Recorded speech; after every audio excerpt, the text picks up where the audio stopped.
Raisa turakwakiriye kuri Spotify TV ikaze. Imana dusenga. Imana nziza ureba kiranuka nawe wanye nawe. Data turagushimiye ko wabanye natwe umunsi wose, tugushimira ineza yawe, tugushimira imbabazi zawe, tugushimira uko bwije n'uko bugiye kutugirira neza. Ntabwo tubikwiriye data, ahubwo ni kubw'ineza yawe. Hari benshi turatungana data babashize mu mwuka uno munsi, ariko wabanye natwe turabigushimiye. Data rero iki kiganiro tugiye kujyamo ndakwinginze ngo uzubane natwe, uturinde kuba twavuga ibidahesha izina ryawe icyubahiro, ariko ibyo tuvuga byose data bihesha izina ryawe icyubahiro. Kandi akwinginze ngo uze wowe kubane natwe, uganze kandi utegeke. Reka buri wese uzakireba data azagira icyo kimuhindura mu izina rya Yesu Kristo. Imitima ye data y'abantu bawe ndakwinginze ngo uyikurure neza yawe kandi uganze utegeke ku buzima bwacu. Bakora imirimo n'ibitangaza, utubere Imana uko bwije n'uko bukeye mu izina rya Yesu Kristo. Amen. Ikigaragara cyuko bisa kose umuntu nkawe ukiri muto ukorera Imana, uri umukobwa mwiza, ntabwo waba utazi kuririmba. Wadufasha ukadukira akaririmbo basi wumva kari kugufasha muri ino minsi, biratuma wenda n'undi muntu wari ufite iyo mpano wayipfukiranye wenda ashobora kuba ahari nawe hari icyo byamufasha. Kandi wowe dukurikiye ndi kugusabira ariko mujyara bitwemereye koko akaturirimbira mu ijwi rye rigeze Imana yamuhaye, nawe ahure ubu dufasha kuririmba. Ubundi muzima musanzwe nkunda kuririmba, wenda nubwo nasaraye ntari nameze neza, wenda simbizi cyane, ariko nyine ndagerageza.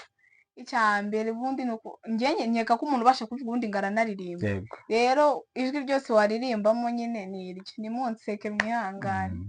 Hari akaririmbo kari kumfasha muri iyi minsi kavuga ngo ubu ndashinganye genda n'amahoro, ubugingo bwanjye burinzwe n'uwabupfiriye.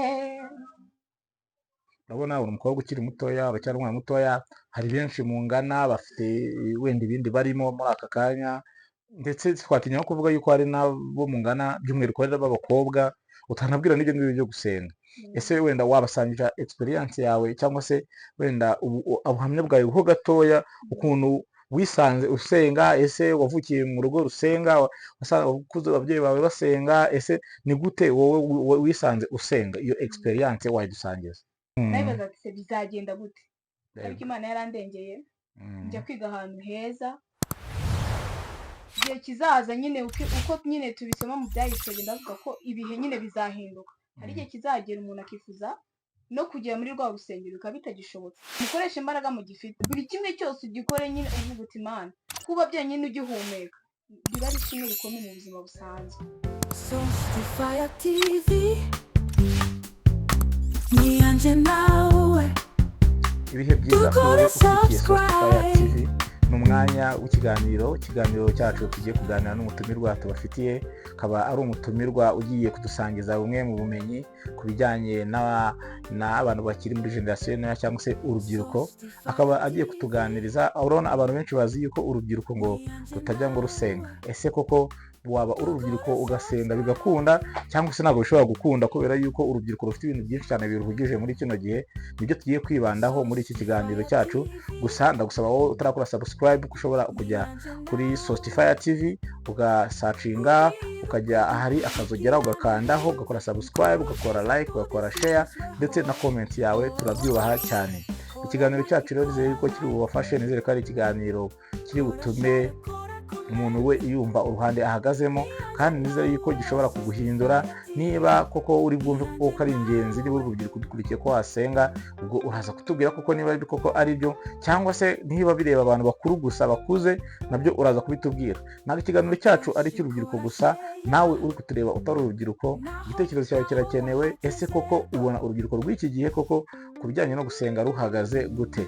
Ntabwo rero natangira ikiganiro cyacu n'ababwiye umutumirwa turi kumwe. Nkaba ndi kumwe n'umutumirwa yitwa Ishimwe Raisa, akaba ari umunyeshuri wo muri kaminuza, ariko akaba ari umunyeshuri ukunda gusenga, by'umwihariko akaba ari umukobwa ukiri mutoya wubaha Imana. Nimpamvu twamufashije muri kino kiganiro kuko ni urubyiruko, araza kutugezaho experience y'urubyiruko mu bijyanye no gusenga. Niyo mpamvu ari umutumirwa tugiye kubana muri aka kanya. Raisa turakwakiriye kuri Spotify TV ikaze. Yego. Akaba ari umutumirwa rero tugiye kubana, ngira ngo mbere yuko dutangira ikiganiro, kuko ni umuntu usenga. Ubu ngubu niba turi kumwe n'umuntu usenga, ubu nyine ibintu byose bigomba kuba ari ibintu bya gikristo. Ntabwo twatangira ikiganiro cyacu atadusengeye ngo twumve koko ese uyu muntu twatumiye ko ari umukristo koko yadusenyera tukabona kuri uwo mugisha? Twatanga ikiganiro cyacu ukadusengera. Rero twari nabadusenga Imana nziza irakiranukana nawe wanye nawe ariko turagushimiye ko wabanye natwe umunsi wose, tugushimira ineza yawe, tugushimira imbabazi zawe, tugushimira uko bije n'uko bugiye kutugirira neza. Ntabwo tugukwiriye data, ahubwo ni kubw'ineza yawe.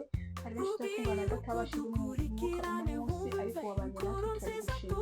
Atari ikiganiro tugiye kujyamo ndakwinginze ngo uzubane natwe, uturinde kuba twavuga ibidafite izina ryawe icyubahiro, ariko ibyo tuvuga byose data bifite izina ryawe icyubahiro. Kandi ndakwinginze ngo uze wowe kubane natwe, uganze kandi utegeke. Reka buri wese uzakira batazagira icyo kimuhindura mu izina rya Yesu Kristo. Imitima y'idata y'abantu bawe ndakwinginze ngo uyikurure ineza yawe kandi uganze utegeke ku buzima bwacu. Urakora imirimo n'ibitangaza, utubere Imana uko bwije n'uko bukeye. akaba tubaze gusenga. Nizere ko nawe uri kudukurikira aho wari warimo gusenga, akaba ari umwanya mwiza twari tubonye gufata kugira ngo dutangire ikiganiro cyacu turi mu mwuka umwe uko abantu basenga babivuga. Reka ngaruke ku mutumirwa wacu, nagira ngo nangire nkubaza, turi wenda no mu gihe cyiza cyo kubiganiraho kubera yuko tumaze igihe hari kuvugwa ifungwa ry'insengero. Nubwo hari umuntu umwe twaganiriye mukuru arambwira ati insengero zirafunze ariko amasengesho ntabwo afunze. Ese nawe koko niko byumva? Insengero niba zirafunze yego nibyo, ariko amasengesho ntabwo afunze, ubwo umuntu yanasenga. Ntabwo muri make icyo bishatse kuvuga, gusenga n'ibyahagaze. Wenda insengero nibyo koko zishobora kuba zifunze, ariko gusenga byo n'ibyahagaze. Kuko wowe urabibona ute? Yewe kuri njyewe gusenga ntabwo byahagaze. Mu insengero ntabwo byabuza abantu gusenga, n'ubundi uwo tuba tubwira ni Imana. Niyo utagerayo no mu rugo wasenga kandi ikakumva, kuko ibera hose icyarimwe nk'uko mubizi mwese. Rero ndumva kuba barazifunze nyine buriya ni gahunda ya leta, hari ibyo babona bidakwiriye neza bagomba kubanza kuzuza kugira ngo babe bazifungura. Kandi wenda niba ari n'izifunze, wenda n'izicyujuje ibyangombwa, mwagerayo nyine mugasenga nta kibazo, kuko we tubwira n'umwe n'umugabo umwe kandi aratwumva, atwiteyeho muri make ubona. None se aho ngaho mpita nibaza ngo nkuko nanangiye mbivuga, urubyiruko koko ruri umwanya mwiza wo gusenga, cyangwa gusenga n'ibyo abantu bakuru bifite abantu byine byagenewe?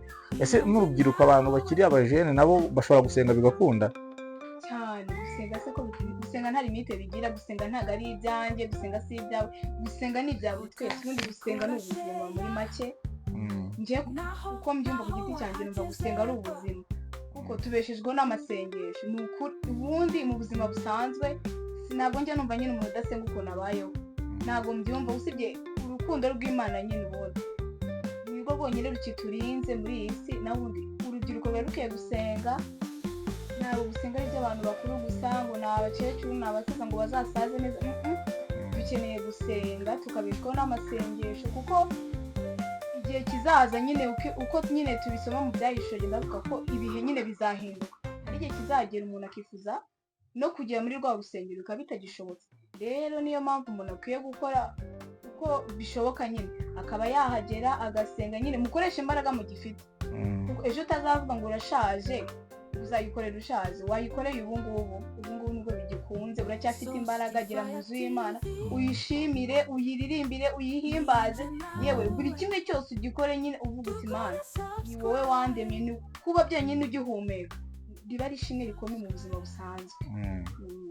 None se wenda kugira ngo bifashe n'abadukurikiye, urabona uri umukobwa ukiri mutoya, uracyari umwana mutoya, hari benshi mungana bafite wenda ibindi barimo muri aka kanya, ndetse twatinya no kuvuga yuko hari n'abo mungana by'umwihariko b'abakobwa utanabwira n'ibyo ngibyo byo gusenga. Ese wenda wabasangira experience yawe, cyangwa se wenda ubuhamya bwawe ho gatoya, ukuntu wisanze usenga? Ese wavukiye mu rugo rusenga, wakuze ababyeyi bawe basenga? Ese ni gute wowe wisanze usenga? Iyo experience wayidusangiza. Jewe nakuze nyine ababyeyi badasenga nyine cyane, barasenga ariko bitari cyane. Nje rero ukuntu nisanze nsenga ni ubuntu bw'Imana, ubu kuko ndabivuga. Nje nisanze nyine nkunda Imana cyane, nyine mu buzima busanzwe nyine yaramisha. Hari ibintu nyine Imana igenda igukorera uko bwije n'uko bukeye, ukabireba ukabona nyine ntabwo wari ubikwiriye, ariko uko bw'ineza yayo ugasanga ni ibyo ubona nyine occasion nshyashya nyine utatekerezaga no mu buzima ko zabaho, ariko byo nyine kuba Imana ihari. Kuko uko ibikwitayeho mu buzima busanzwe Imana ni nziza ubundi ntacyo twayishinja ubundi se twajyayo n'ahandi hantu ku bantu mutanasenga ntabwo njye nubwo nkeka ko abantu badasenga ahubwo abantu barasenga buri gihe iyo umuntu agize ikibazo ugiye guhura n'icyo tuvuga Imana yanjye mbabarira undengere burya ubusenze Imana undengere urabyibutse ko nyine amafaranga yawe nta kintu yagufasha kuba ukomeye nta kintu na kimwe riri bugufasha ako kanya uravuze uti Imana undinde unjye imbere ibyo ubundi ubusenze ngewe ku gitenye nuko mba mbyumva kuko urarebye usanga ibintu byose bikomeye urabifite ariko hari icyo uri kubura uravuze uti ndengera irakurengera kandi ukabibona ahubwo nuko mutibuka gushima kandi gushima ngo ni nibyo biryo by'Imana niko twakuze nyine kumva ni ukuri nijya gukorera ikintu yishimira birayishimisha nyine ni nayo ihera ikora n'ibindi nubwo utayishima ntabwo byayibuza gukora kuko iracyakora n'Imana ikora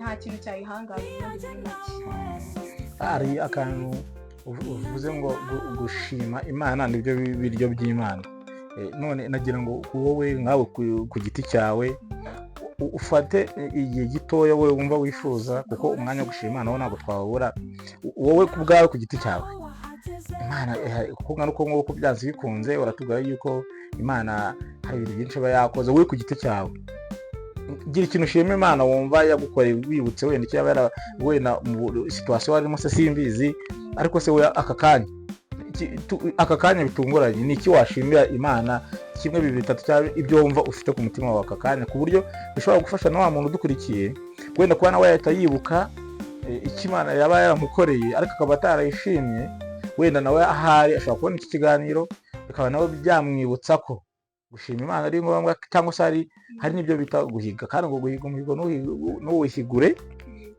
birutwa no kubireka wowe ku giti cyawe umwanya ni wawe amashimwe ni menshi abo kumbwira ngo ibintu nka bitatu amashimwe ni menshi icyambere byonyine kuba ndahangaha n'ishimwe rikomeye kuba wangiriye icyizere ukantumira n'ishimwe rikomeye gushimira Imana ikindi nshimiye Imana ko igikomeje kundindira mu murimo wayo wenda sindi mwiza sinkiranuka nk'uko bikwiye ariko irandengera pe ingirira neza uko bwije uko bukeye ineza yawe ndayibona ikindi nshimira Imana ubundi bihuriranye neza uyu munsi mvuye gusenga nagiye mu rusengero uyu munsi numvaga afite nyine kuvuga ngo Imana mfite icyifuzo iki n'iki ngiki numvaga ngiye gushimira numva nyine ngiye gusenga mvuga uti Imana ndagushimira ntabwo nje kugusaba uyu munsi nje kugushimira rero bihuriranye n'uko ariyo kumuzi nari ndimo njye nimugoroba ndyamye natekereje ibintu Imana yankoreye kuva nkuze kugeza izi saha aho byari bikomeye yarandengeye no kujya muri kaminuza ni amashimwe ni ibintu ntatekerezaga nabibaza ati bizagenda gute ariko Imana yarandengeye njya kwiga ahantu heza icyo ni icya mbere Imana yamaye kuyimenya birushijeho ima kuyikunda imishuti n'abavandimwe muri make Imana nta kintu na kimwe ngiye nyishinja kuko ndi ubu ngubu birampagije wenda hari ibyo itarakora ariko izabikora nabyo izabikora nta mpamvu si umwana w'umuntu wibeshye kandi ibyo yibwira kutugirira ni byiza gusa nta bibi birimo ndayishimiye byonyine nishimiye ko nyihumeka umwuka w'abazima benshi tungana aka kanya tuvugana hari abashizemo umwuka hari ababyutse bikanga ariko njye ndi muzima nyine abantu bafata nk'ibintu bisanzwe ukumva ko wabyutse ukabona uri muzima ukagenda ukumva n'ibintu bisanzwe ntabwo ari ikintu cyo gisanzwe jya utekereza uvuga uti hari abo tungana muri iki gitondo babyutse atari bazima wowe utekereza hari abandi babyutse arabyutse ntabasha kuvuga abyutse yisanga mu bitaro nyine ni ibintu nyine bigiye bitangaje ariko wowe ukiri muzima n'ishimwe rikomeye utabona n'icyo ubwira Imana utabona icyo ubwira n'abantu nyine ukuntu ubundi iyo utekereje neza iyo urebye muri uyu mujyi wa Kigali ukuntu ubuzima bubayeho wowe iyo wirebye ku giti cyawe ubona Imana idakomeye reba muri business ukora reba ko nta kazi ufite ariko ikakurengera urarya saa sita na nimugoroba kandi nta mafaranga winjije imirimo y'Imana none urabona twatangiye tuvuga yuko insengero wenda ubu ngubu ari byo ziri gusabwa gukora kugira ngo bongere bemererwe kuba bazijyamo ariko hari n'ikizifungura hari n'izo bari gusenga hari ntekereza yuko zose zifunze bigahita binganisha kuri social media n'aha turi kuri social media ariko kuri social media hari ibintu byinshi cyane none by'umwihariko ibi bintu biri spirituel bijyanye no gusenga. Hariho inyigisho z'ico nyinshi zishobora gufasha abantu, ariko hariho n'abakozi b'Imana sinatinya kubivuga mu buzima busanzwe biyitirira ko basenga ariko badasenga. Ese wowe nk'umuntu ukiri mutoya ariko wagize amahirwe yo kumenya Imana cyangwa se wagize amahirwe yo kuba yamenya yuko gusenga bifite agaciro, abakozi b'Imana muri iki gihe bariho, ubwo ndavuga bakozi b'Imana ariko bamwe babyiyitirira, ariko wareba ibikorwa byabo ukabona birahabanye. sinjye wenda kujyaho ngome namenshene navuge ngo ni kanaka cyane kanaka kuko ntabwo ndi mu mwanya wo kubacira urubanza, ariko urabizi ko bibaho. Wowe nk'umuntu wakuriye mu rusengero usenga kandi ukiri muto ukiri umujene, ibyo bivugaho iki ku bantu biyitirira Imana niba kuko barasoma ijambo ry'Imana? Abo bantu wowe ubutumwa wabaha abantu bashaka ko dukurikiza inzira nziza ariko bo badashoboye, nubwo wenda tutakagombye kubagenderaho, ariko nk'abantu biyitirira ko ari abakozi b'Imana hari isura cyangwa se ishusho bakabaye barimo. None abo bantu ni nk'iyi nama wabagira? inama nabagira cyane nababwira ngo nibahagaze bareke kubeshya abantu nyine muri make, kuko biravuga ko nyine baragowe, bamwe bavuga ko iravuze kandi itavuze, babivuga mu izina ry'Imana nyine bafite uko bazabazwa, kandi ni n'icyaha gikomeye ubundi kuba wabeshyera Imana ngo iravuze kandi itavuze. Ariko n'abantu aho isi igeze nimukure mu mutwe, mumenye umuntu uvuga ukuri n'undi utakuvuga, kuko ntagushaka kumbwira ngo umuntu arakubwira ngo zana amafaranga Imana ishingire y'ikora. Imana irakora, Imana ikora byonyine iyo yamaze kubireba. Niba ibonye ko nta mafaranga ufite, gute umuhanuzi ashobora kukubwira uti cyangwa umupasiteri akakubwira ngo zana amafaranga ngo Imana ishingire y'ikora? Irabizi ko ntayo ufite, ahubwo Imana nikore iyagushye, ahubwo wowe uzaze uyishime. Nicyo kintu njye numva. Ariko abapasiteri bo babeshya, abakozi b'Imana nyine mubikora ubundi mu ijambo ry'Imana handitse ngo ndanabona yuko muri biko uko aho ngaho ariko handitse ngo haravuze ngo ibyo byose urabikora nka kwihorera, ugatekereza ko nyine duhanye, nyine ugatekereza ko turi kimwe, nyamara ntabwo muhanye. Bicara ubizi isaha n'isaha uzabazwa ibyawe, ariko irakikiye ku ntebe y'imbabazi, ntabwo mbaciriye urubanza, ariko nawe urabizi mu mutima wawe wikomangeho, witekerezeho nyine ukora ibikwiriye, muyisabe imbabazi hakiri kare. Irakikiye ku ntebe y'imbabazi isaha n'isaha yiteguye kutwumva. Erega kuba wa mwenda warahera wacitsemo kabiri, twese twemeye kwigererayo. Sinzi impamvu mushaka ko abantu bababwira, kuki mushaka ko abantu bababwira ibyo muri uragira ngo Imana ikubwire ngo uzakira, kora uzakira, kora uzabona amafaranga unyirukire. Wishaka kuvuga ngo uzashaka uracyari mutoya.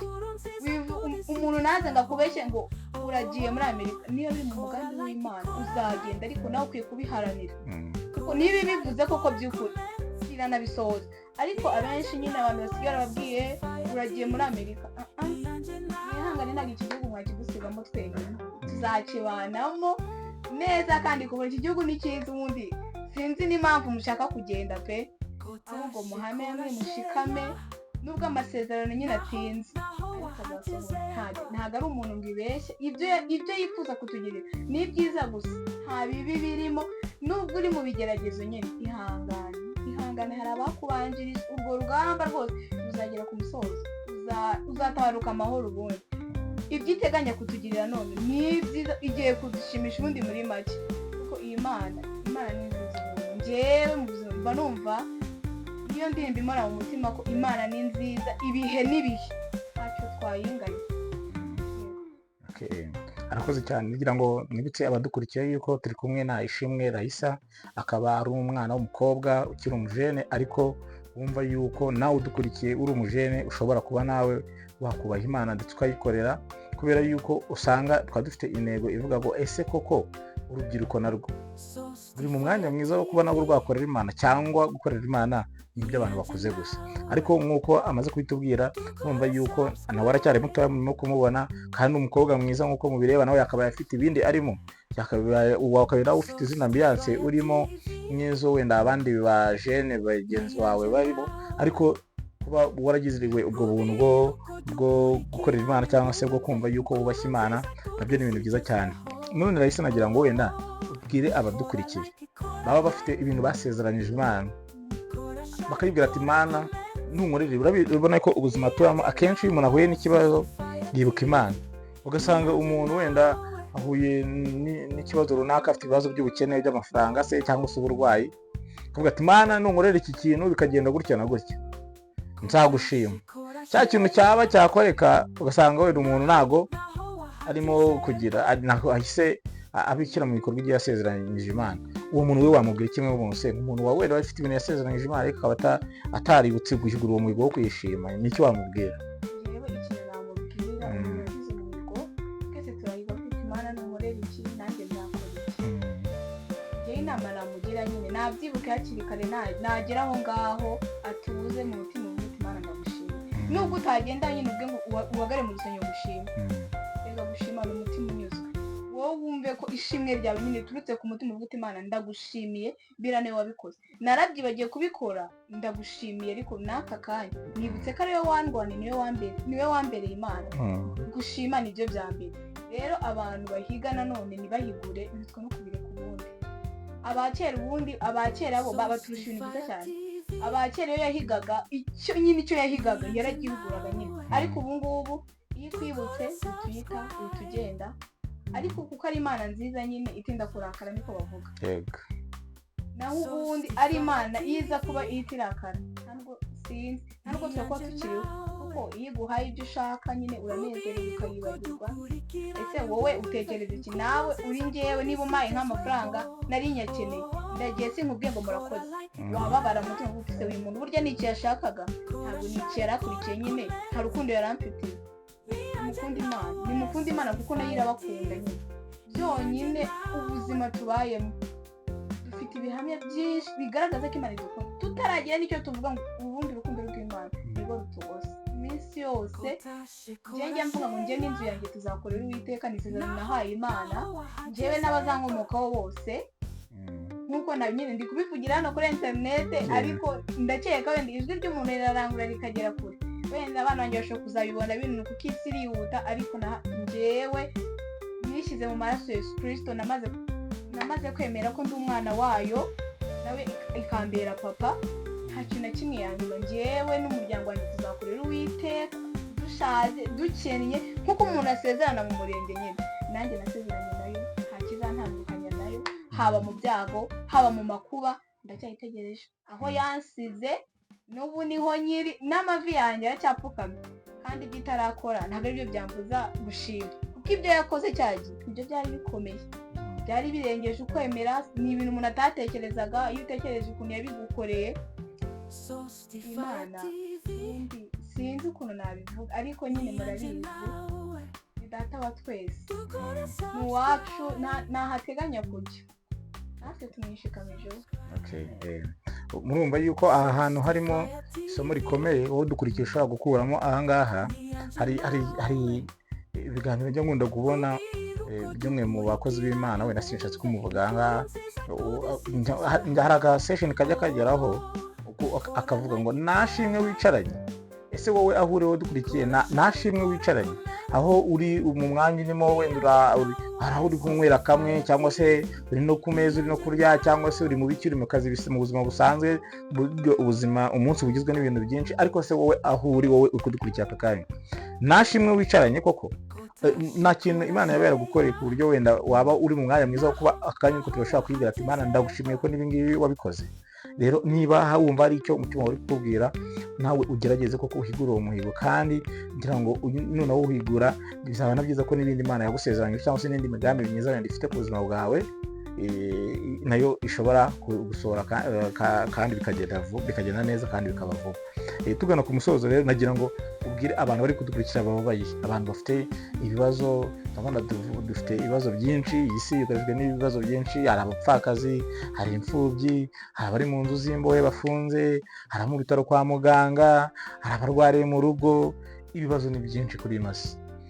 Nagira ngo ugire ikintu ubwira abantu badukurikiye bari muri uwo mwanya wo kuba bafite ibibazo.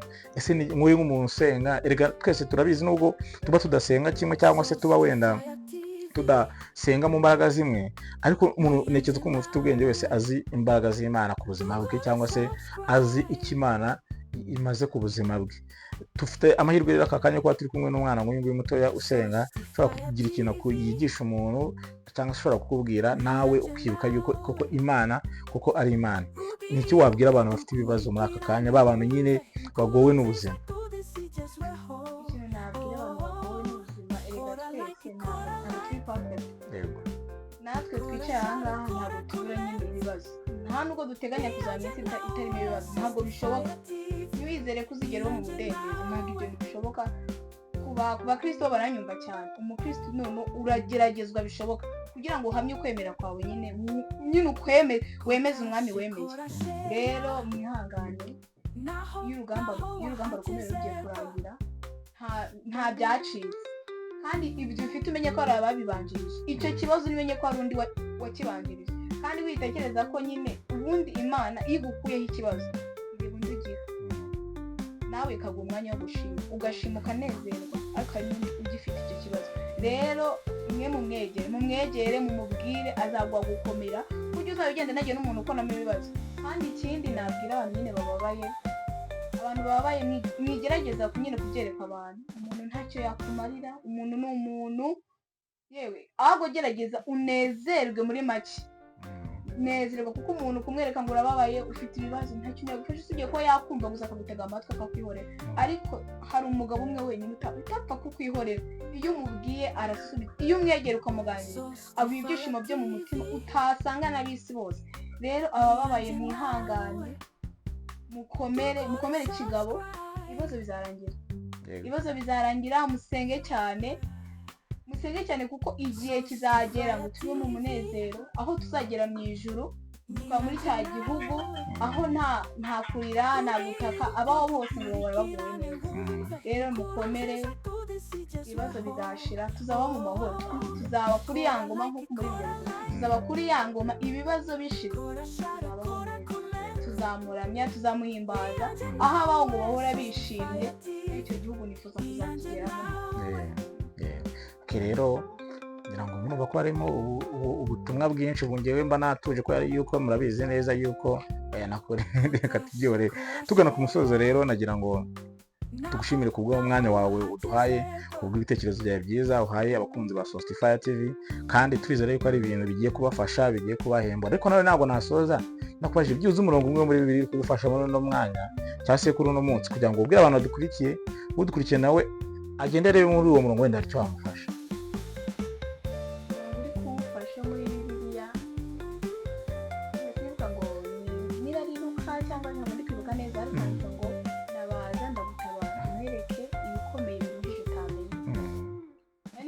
Ryo mu Befeso rivuga ngo twahawe agakiza kubw'ubuntu, ni impano y'Imana nyine ntitukumve ko abantu twabonye agakiza nyine twamumenye ko ari ibintu bisanzwe cyangwa ni ibintu nyine twakwiye gutora. Ni ubuntu bw'Imana, niyo yemeye nyine ko tubijyamo, niyo yemeye ko ubushikamye. Erega nawe igihe cyawe kizagera, ariko witegereza ngo bibe kure kuko ibihe birahinduka, wowe musange hakiri kare. Imana ni data wa twese.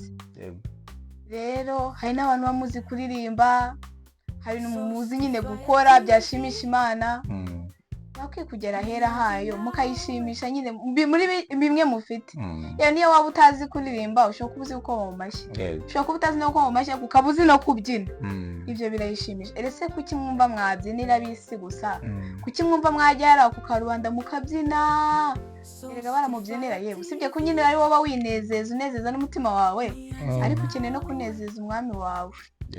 None se ikigaragara cyuko bisa kose umuntu nkawe ukiri muto ukorera Imana, uri umukobwa mwiza, ntabwo waba utazi kuririmba, wadufasha ukadukira akaririmbo basi, wumva ko ari kugufasha muri ino minsi, biratuma wenda n'undi muntu wari ufite iyo mpano wayipfukiranye wenda ashobora kuba ahari nawe hari icyo byamufasha. kandi wowe dukurikiye ndi kugusabira ariko mujyara bitwemereye koko akaturirimbira mu ijwi rye rigeze Imana yamuhaye, nawe ahure ubudufasha kuririmba. Nanjye nubwo nabizi cyane ariko ndagerageza wadufasha akaririmbo iminota ngaho umwese cyangwa amasegonda bitewe n'uko ubishaka, ako karirimbo nako tukakumva, kandi ndabizi ko kari bufasha abantu badukurikiye. Ubundi muzo musanzwe nkunda kuririmba, wenda nubwo nasaraye ntari nameze neza, wenda simbizi cyane, ariko nyine ndagerageza. icyambere ubundi nuko njye nkeka ko umuntu ubasha kuvuga ubundi ngaranaririmba yego rero ijwi ryose waririmbamo nyine ni iryo nimunseke mwihangane hari akarimbo kari kumfasha muri iyi minsi kavuga ngo ubu ndashinganye genda n'amahoro ubugingo bwanjye burinzwe n'uwabupfiriye navuye mu byaha mva mu butware bw'isi ninjira mu buruhukiro bw'umukiza Yesu. naho nangiye kujya mu mwuka naho nangiye ariko uzi kuririmba kabisa ahubwo iyo mpano nizere ugomba kwibyaza umusaruro impano rwose ndabona vanga dufite bambonye kazi bandi ahangaha kuko iryo jwi rwose ndumva ari sawa cyane ahubwo ukomeze ukorera Imana. Reka nshimire nawe wadukurikiye wari kureba nubutse yuko ikiganiro twaturimo ni ikiganiro koko ese urubyiruko rugurira umwanya mwiza uko barwasenga cyangwa se rwakorera Imana cyangwa se biharirwe abakuze gusa nibo bireba. Akaba ariyo mpamvu turi kumwe n'umutumirwa wacu ari umukobwa mwiza ariko ukiri mutoya ariko wemeye yuko ashobora kuba yakorera Imana bigakunda. Tugushimire rero we wabanye natwe kandi tukurarikire yuko ushobora gukomeza gukurikira ibiganiro tukugezaho. Niba utarakora subscribe nk'uko nabivuze genda ukande kuri Fire TV waza kubona ibiganiro byiza byagufasha ibiganiro byo mu buzima busanzwe bwa buri munsi. Uyu munsi tukaba turi mu gice kijyanye n'iyobokamana cyangwa se kijyanye n'ibyo gusenga gusa dufite n'ibindi biganiro bisanzwe byo mu buzima busanzwe nabyo bishobora gufasha abantu kandi nabyo ni ibiganiro byiza byubaka. Twizeye ko n'ubutandi tugukenera tuzakubona. Urakoze rero reka ngushimire kubwo umwanya wawe waduhaye no kubitekerezo byawe byiza waduhaye wakoze kandi Imana iguhe umugisha. Murakoze rero mwese nk'uko mubizi Fire TV ni anje nawe.